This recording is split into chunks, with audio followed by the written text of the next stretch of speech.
When you have a few hundred plants in your house, it feels like you are forever, or it feels like I'm forever watering. The problem with this is I have a lot of my houseplants kind of distributed throughout my house, probably like most of you guys, filled up your entire house, and then you got plants everywhere. The problem is I have to lug around these jugs of water because this is filtered water, which I use for all my plants downstairs here. In our house, I just can't grab water out of the tap because we have softened water, so that means we add salt because we have hard water. And when you have salt in water and you water your houseplants, that's bad. It'll basically fry up the roots and kill your plants. So I have to lug these jugs of water around. I think I have 4 right now. I have 3 that I use for my houseplants, and also I used, filtered tap water for my humidifiers, and then I have 1 designated jug for water and fertilizer mixture. I do have a very sophisticated setup. This is my fertilizer water, and I can tell that because I put this tape on there. Every time that I fill up my jug, I will add in the fertilizer right away and then bring it downstairs. That way I know there is fertilizer in the container, and that way I'm not adding double fertilizer. So I'm gonna fill up half the container, and I am still fertilizing my houseplants downstairs here because they are 100% grow lights. There's no natural sunlight, so the plants downstairs, they're all pushing out new growth. I'm just diluting the fertilizer water here. All the plants downstairs here are continuously putting out new leaves, so I am continuing to fertilize, but right now I'm just using kind of a half strength. And this is what I use, the Dynagrow Foliage Pro, for all of my houseplants. It has some macro and micronutrients. Go check it out. I do have this on my Amazon page. You can go check that out. So yeah, I'm gonna grab a couple plants and let's get watering.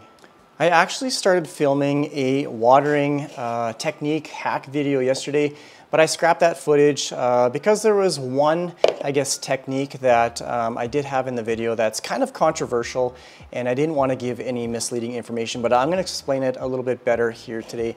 So whenever I use fertilizer, fertilizer's not cheap. I use, obviously it's a liquid fertilizer, I dilute it in water. What I typically do is I got hair in my mouth. What I typically do is when I fertilize some of my smaller plants, I will use this Tupperware container and I will catch any draining water. So this is my philodendron ring of fire. It's quite dry right now. It is getting some new growth, so I am going to continue to fertilize. So when I do water, like I said, I will let it run through, and this is probably gonna take a little bit longer. The soil's pretty dry with this one's. Got that hair in my mouth again. There we go, got it. That was bothering me. And instead of continuously adding new water, I'm just gonna add a little bit more. So you can see it's draining out. So if you have something that's in a really chunky mix and it doesn't take long to flow out the bottom, I catch the water, and then you can hold the bottom of the drain hole, and then I just re-add the water into the soil and let it drain out again. I'll probably do that a couple times. In the video yesterday, kind of the controversial technique, I guess, is that I did this with probably about 2 or 3 plants, and sometimes you can end up using an entire watering can for one plant. I think I got that hair still. You can end up using an entire watering can for one plant, but when you catch the water, you can use it for multiple plants, I guess. See, even saying that now, I don't like putting that information out there. I would only recommend doing this for one plant, and the main reason for that is it's a good way to transfer any diseases like bacteria or any fungal stuff, but also pests as well. Like, I wouldn't recommend doing it. I guess you just have to be aware of the consequences, I guess, or the possibility of any pests. It's okay to do it for one plant, like just keep flushing out the soil. That's what I would recommend. Collect the water and just keep flushing it. That way you know the plant is thoroughly watered and it's also getting the fertilizer as well. So it's pretty well, I'm gonna do this one more time. Just dump it in, I'm gonna let it drain through, and then I will not be reusing this same water for another plant. I don't want to give out any misleading information or anything like that. So obviously the reason why I make these videos is to help you guys out with your houseplants so that you don't make the same mistakes as me, so I don't want to give any misleading information. That's just kind of a little trick that I use just to save on watering and fertilizer. Like I barely used any, maybe like an eighth of this watering container. So that just saves a little bit of extra money for fertilizer, because I think those smaller bottles, I'm not even too sure what they cost, but I think for the larger jug it was like $35 for fertilizer. So it ain't cheap. Everything's expensive nowadays. So okay, so this is pretty much drained through. What I've been doing in the last couple days is when I water my houseplants, I've been also cleaning out these saucers. It's disgusting. This is a good breeding ground for pests and that sort of thing as well. So I just like to run it under hot water. You can use soap as well, but I'm gonna run over to the bathroom over here, just rinse it out and make sure all my saucers are clean. Okay, so it's freshly washed. Just set that guy back in there, put it off to the side. I'm gonna go look for a few more plants. This is one of my more cooler experiments that I did about 6 months ago. This golden pothos was on my plant shelf here. It was cascading down quite nice, but it was getting really thin on top. What I did is, I think I actually did a root prune as well, but I hacked up the roots and I cut all the stems basically to the soil line. It was looking really thin, bare, and the reason why I did that is I was hoping it would rejuvenate the growth, kind of stimulate new growth and branch out in a number of areas. Here's what the plant looks like now. It worked absolutely amazing. It is nice and full. This thing is back to a bushy plant again. So if you have a plant that is thinning on top, completely cut it back. You probably think you've killed it, but here is the results. And this was an absolutely like bare and essentially dying plant about 6 months ago. And now it's a full luscious pot of golden pothos again. Like it's looking awesome. So right now this is dry. It's still in the original pot as well. And I did add a little bit of fertilizer, or it's still the fertilizer water. I'm using a larger Tupperware container to catch the water. I'm probably not going to reuse the water for this one. It's just going to be quite difficult. It's hard to do with larger plants, but I'm just watering it here so it comes out the bottom of the drain hole. So I'm probably used about half a can, maybe a little bit more. I'm just going to let that drain through. Actually, where's my Tupperware? I am going to catch it. There, that works. So I'll catch the water and then I'll just dump it back in the pot here again, just making sure again that it's thoroughly watered and that it's getting the nutrients that it needs. So the weight is much heavier. That's how, I can't even see me in this video. That's how I determine if my plants need water. A lot of the time is by how the leaves look and how, I guess, heavy the pot is. So I get familiar with each plant over time. The soil was dry, so you do the finger test type thing and just feel the weight of the pot. The leaves, they weren't too droopy or anything like that. I do have a pothos up on the window that is quite droopy. That's one way to tell, obviously, if it needs water. But I'm going to show you another technique since I have this larger plant here. Okay, stand by. Here's what a droopy, underwatered pothos looks like. The leaves just look very flimsy. They're very droopy, whereas this one right here, they're upright, they're very perky. So another kind of plant hack or plant tip for larger pots, sometimes it's difficult to determine whether the soil is dry all the way at the bottom.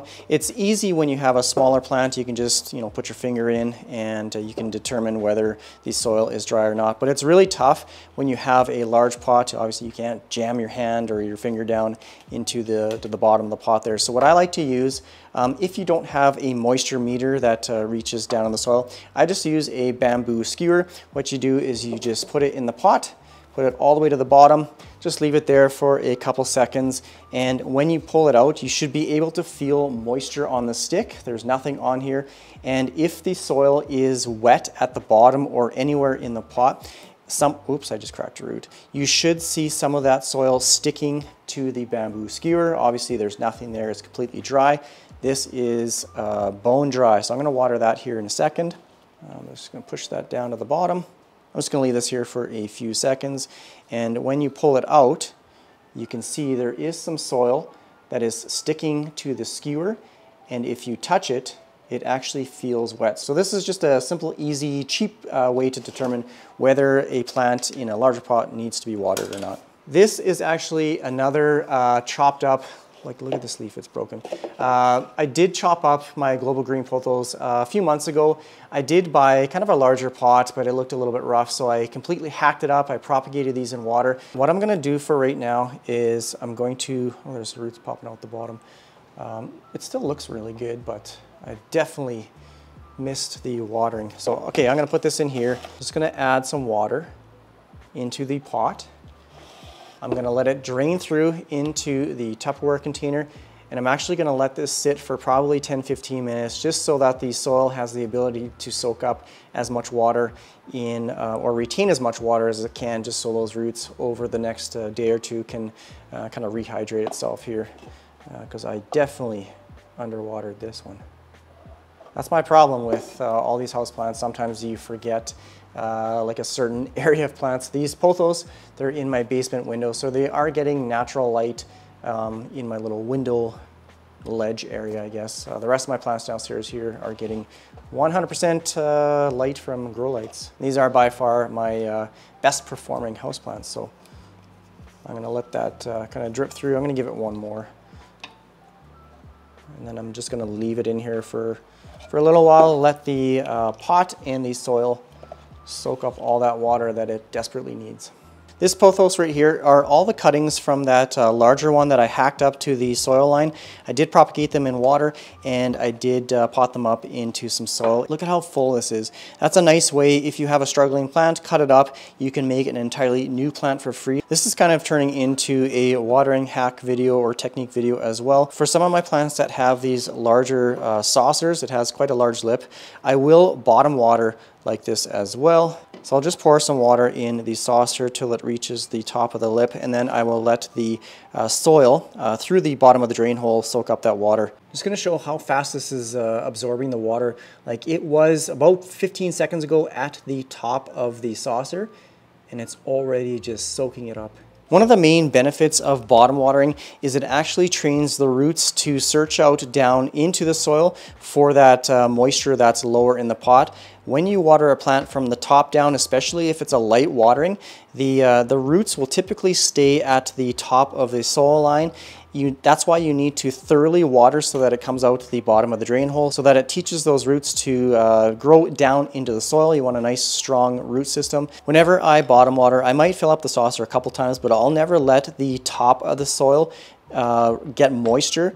That's what I'm trying to avoid. So maybe like 3/4 of the way up, and you can just use your bamboo skewer stick just to help you determine roughly where the soil moisture line is. Watering my plants on the plant shelf here is getting a little bit tricky. I did take my lipstick plant down this morning, and I gave it a good thorough soaking in the bathroom.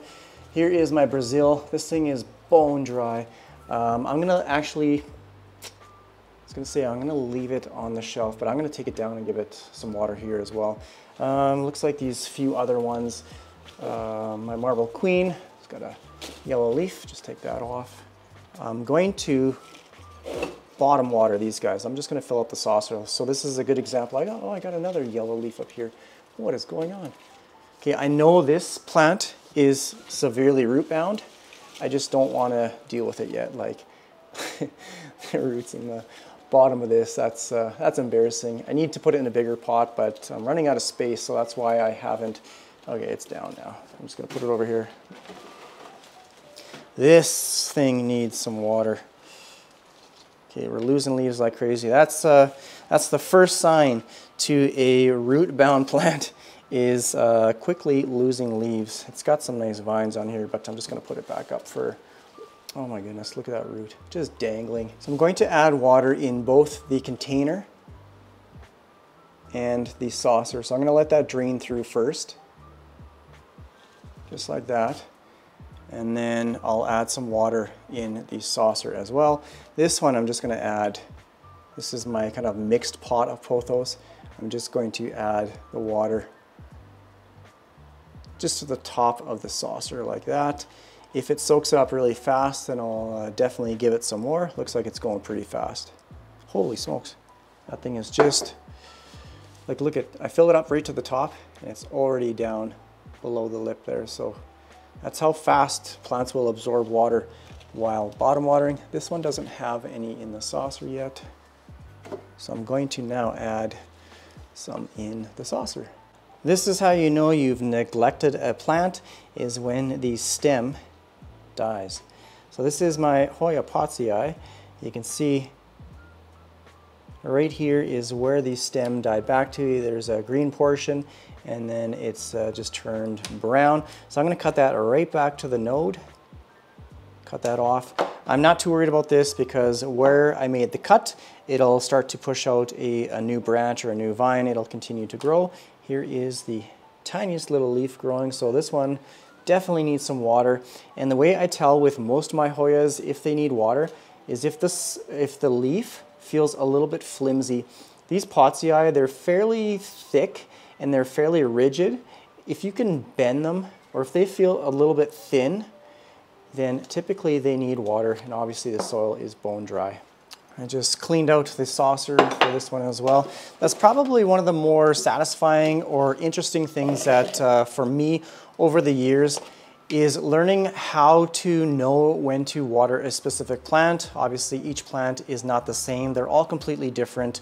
They all require different watering routines, watering amounts, all that kind of stuff. So it's nice to know when to water each of them other than just, you know, like the soil's dry, I gotta give it some water. I let the plant tell me when it needs water.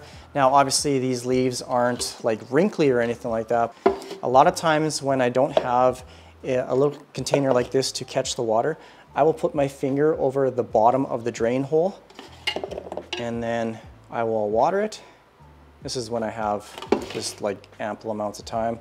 I stand here or I sit here with my finger over the hole and I let the water drain down. This just allows the water to sit in the soil so that the soil can absorb that moisture. Sometimes if you haven't watered for a long time, I think this stem it's still okay. If you haven't watered for a long time, the soil gets very dry and it's a little bit more difficult to absorb that soil moisture. The same thing is for desert regions. Whenever you get rain in a desert region, the water isn't able to be absorbed in the soil, and that's why you get flash floods. Is it just literally flows off the top of the soil because it's not soaking it up, and that's why you get flash floods. I don't know. Just a little tip. I don't live in a desert region. I just remember reading that quite a while ago. You can see it's dripping down now. So yeah, just put your finger over the bottom.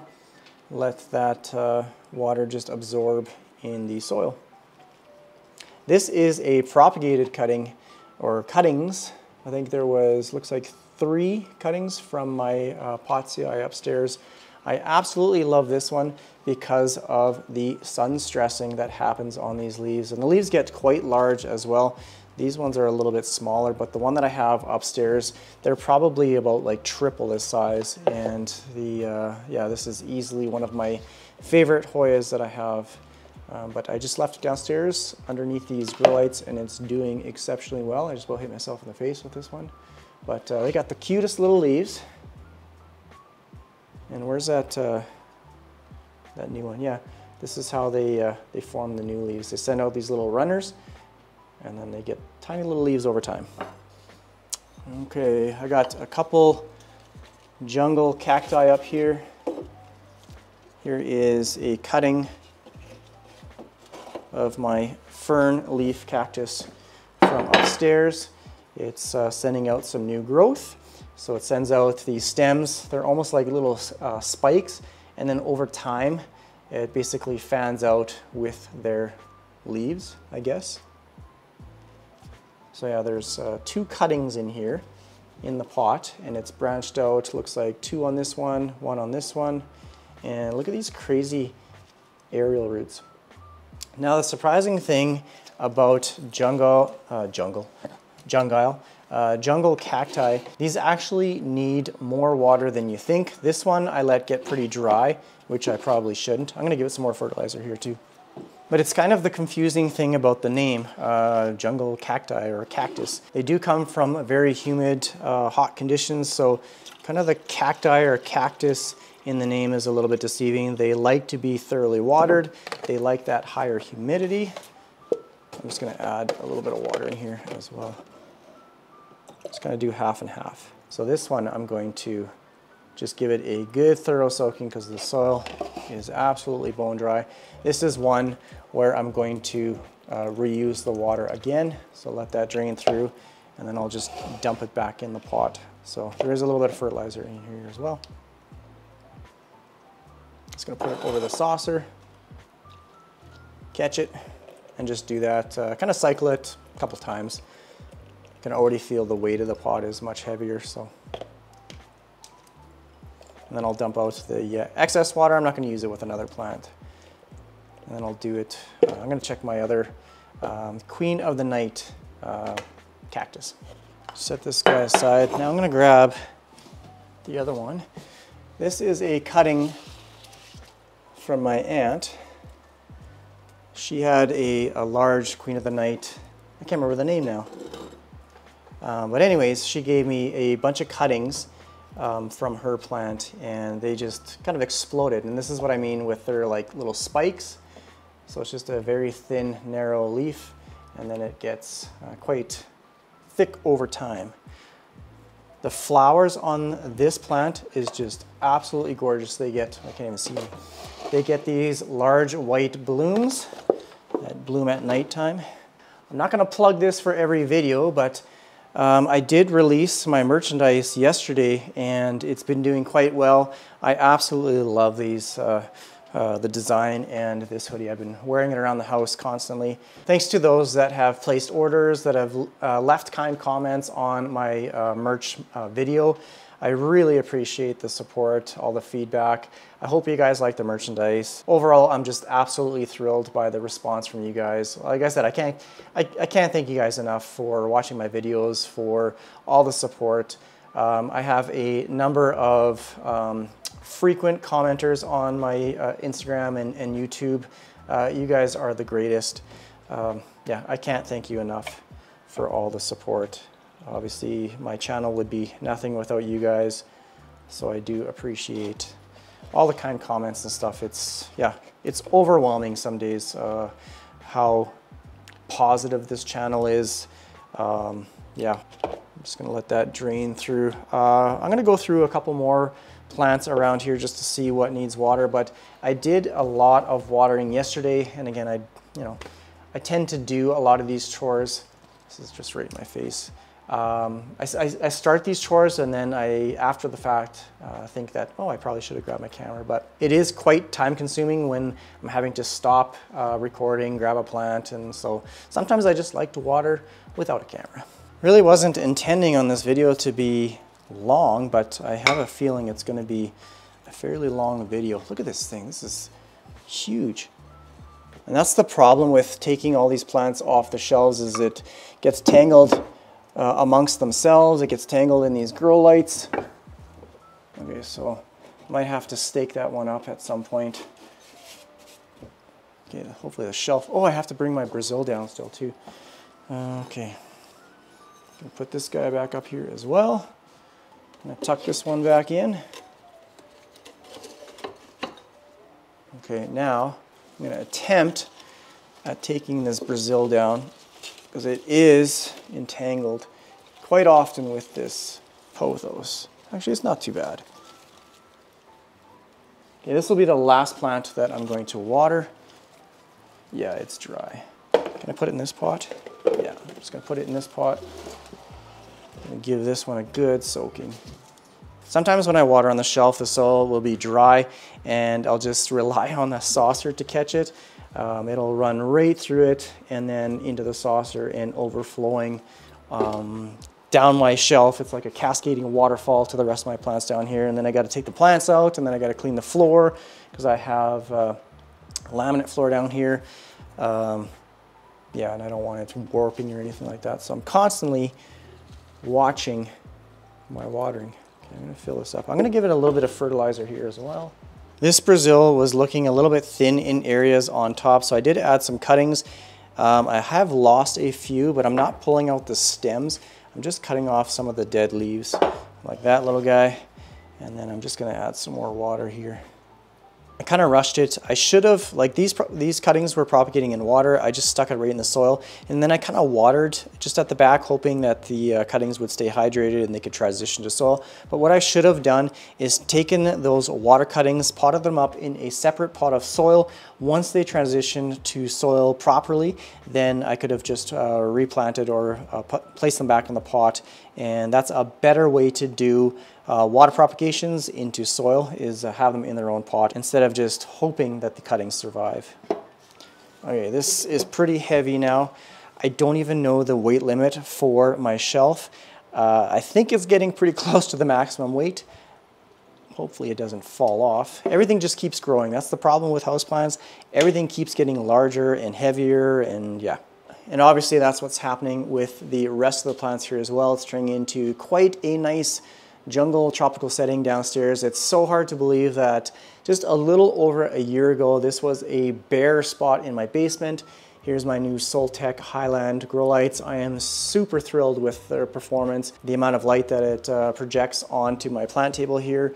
All the plants have been just absolutely loving it. So I think that's going to be pretty much it for this watering video. I hope you enjoyed my tips and tricks, plant or watering hacks, I should say. If you have any comments or questions, please leave the comments down in the comment section. If you want to watch more houseplant content, click this video right here. Otherwise, thanks again for watching my videos. Take care, everyone. Bye.